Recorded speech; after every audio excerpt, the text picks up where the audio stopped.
imefika hatua na wewe umechoka na tatizo lako.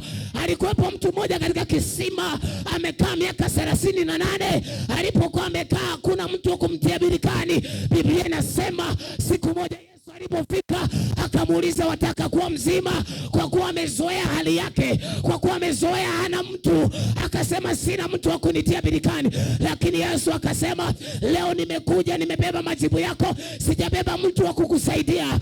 I'm telling you, inuka, jitwike godoro lako uende. Atangaza kama yule jamaa ameketi katika mlango akiomba sadaka miaka yote. Biblia inasema tangu kuzaliwa ilikuwa kiweko kwa watu wanaoingia, lakini siku moja ya ajabu, siku moja ya tofauti, ambayo ndio kama siku ya leo, ambayo kuna mtu hatakaa tena mlangoni, lazima aingie hekaluni kwa jina la Yesu.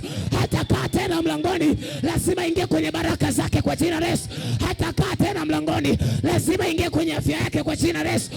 Hiyo siku ilipofika, Petro na Yohana wakasema, hatuna fedha wala dhahabu. Neno la kwanza, tutazame sisi. Akawakazia macho, kwa sababu yako matumaini ya kupata kitu kwao. Lakini wakamwambia, dhahabu ndicho tukupacho, kwa jina la Yesu Kristo simama uende.